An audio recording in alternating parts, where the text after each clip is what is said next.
سکندر جسے بنا لو تم اپنا نوکر امام جعفر امام جعفر ماشاءاللہ نیاز کی زیارت ہو رہی ہے،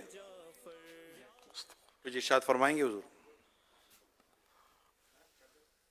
یہ اب کھیر پوری کا اس میں عرف ہے، ہمارے یہاں 15 تاریخ کو رجب شریف کی عام طور پر کھیر پوری کی نیاز کی جاتی ہے. ہم نے کہا چلو وہ پیکٹ میں کھیر تو ڈال نہیں سکتے، ایک جز لے لیتے ہیں کھیر پوری کا. تو پوریوں کی ہم نے اس بار 115 پیکٹ کی ترکیب کی تھی کہ بانٹیں گے انشاءاللہ.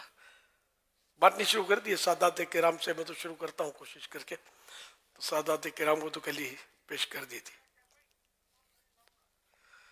تو آپ نے بھی نیاز کی ترکیب نہ کی تو کر لیجئے گا انشاءاللہ. کھیر پوری بانٹے، خالی پوریاں بانٹے، خالی کھیر بانٹے، یا جو چاہیں.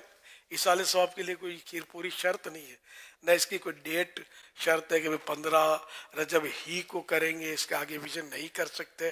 ایصال ثواب ایسا بھی نہیں، سارا سال کر سکتے ہیں. لیکن جو مخصوص تاریخ ہوتی ہے نا، صاحب عرس کی توجہ زیادہ ہوتی ہے اس میں، جس دن ان حضرات کا وصال ہوتا ہے، اور وہ بھی اس وقت خاص جس وقت روح قبض ہوتی ہو. ہم نے جب سے ہوش سنبھالا یوں کہہ سکتا ہوں، یا کوئی ماحول کا ذہن بنا ہے. اعلیٰ حضرت رحمۃ اللہ علیہ کا وصال با کمال یعنی انتقال جو ہوا تھا، ڈیتھ، ہند میں 2:08 پر. تو ہمارے یہاں 2:38 دارالعلوم امجدیہ کراچی میں، ہاں وہاں 2.5 گھنٹے کا فرق ہے مدینے سے. تو وہاں 2:38 پر وصال با کمال ہوا تھا سرکار اعلیٰ حضرت کا، یعنی انتقال، ڈیتھ، وفات. تو یہاں مطلب دارالعلوم امجدیہ جو صدر الشریعہ مولانا امجد علی صاحب رحمۃ اللہ علیہ کے نام پر یہ قائم ہوا ہے. تو اس میں میں نے آج سے نہیں، لڑک پن سے میں حاضریاں دیتا رہا، ہر سال جاتا تھا میں، اب نہیں جا پاتا. تو 2:38 پر باقاعدہ گھڑیاں دیکھتے تھے، اور اتنی ترکیب ہوتی تھی، بیانات وغیرہ بھی ہوتے تھے کہ 2:38 پر قل پڑھنا ہے اور ایصال ثواب کرنا ہے، یہ ہوتا تھا. تو یہ اعلیٰ حضرت نے بھی کہیں غالباً ارشاد فرمایا کہ وہ جو خاص وقت وصال کا ہوتا ہے، یہ خصوصی توجہ کا وقت ہوتا ہے صاحب عرس کی. تو اس وقت مطلب آپ ایصال ثواب کرنا انسب مناسب. ویسے ہر وقت کر سکتے ہیں ایصال ثواب. اچھا پھر یہ کہ ہر ایک کا وقت بھی نہیں ملتا، وفات کا تاریخ نہیں ملتی، تاریخوں میں بھی بڑے اختلاف ہوتے ہیں.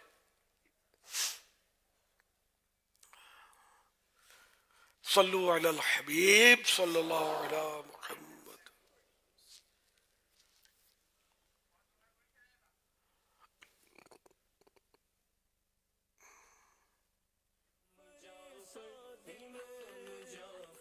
تمہاری سیرت کے گوشے گوشے میں سیرت مصطفیٰ صلو علی الحبیب صلی اللہ تعالی علی محمد.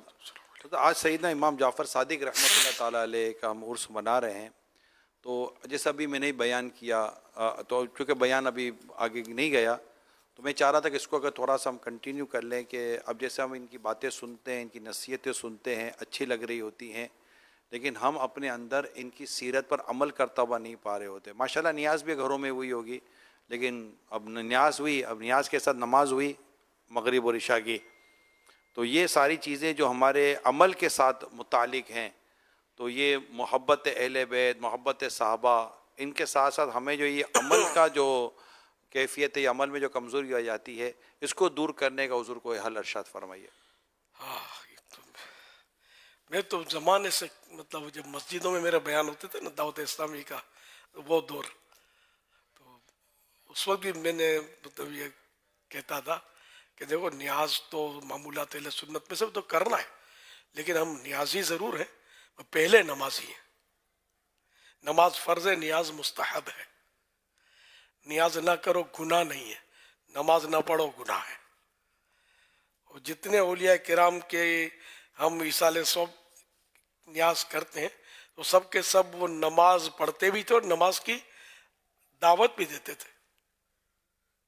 تو ان کی تعلیم نہیں چھوڑنی, اولیاء کرام کی, بزرگان دین کی, صحابہ و اہل بیت کی.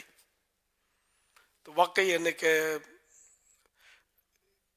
ان کی سیرت کے مطابق سیرتیں جو بیان ہوتی ہیں تو اس میں ظاہر ہے کہ ہمیں سیکھنے کا ہوتا ہے نا. ان کے تقوی کا, پرہیزگاری کا جو بیان ہوتا ہے, ان کی احتیاطوں کا بیان ہوتا ہے, ان کے خوف خدا کا بیان ہوتا ہے, تو اس میں ہمارے لیے بھی سیکھنے کا ہوتا ہے نا کہ ہم بھی ان چیزوں کو اپنانے کی کوشش کریں اور اپنی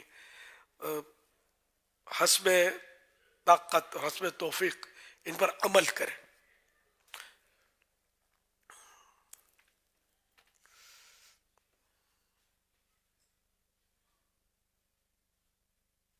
حضرت امام جعفر صادق رحمۃ اللہ علیہ کی آج جو ہے یہ ایصال ثواب کی ترکیب ہے.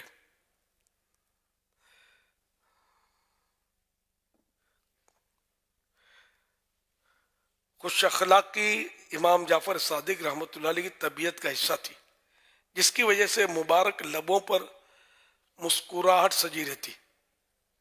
مگر جب کبھی ذکر مصطفیٰ ہوتا, نبی کریم صلی اللہ علیہ وسلم کی ہیبت و تعظیم کے سبب رنگ پیلا پڑ جاتا, زرد ہو جاتا.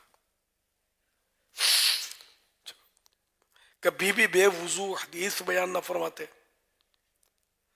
نماز و تلاوت میں مشغول رہتے یا خاموش رہتے. حضرت امام جعفر صادق رحمۃ اللہ علیہ کی گفتگو فضول باتوں سے پاک ہوتی تھی.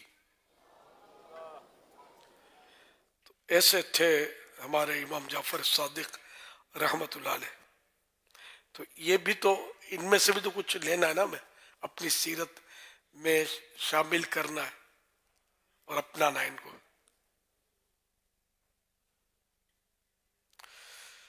صلو علی الحبیب صلی اللہ علی محمد.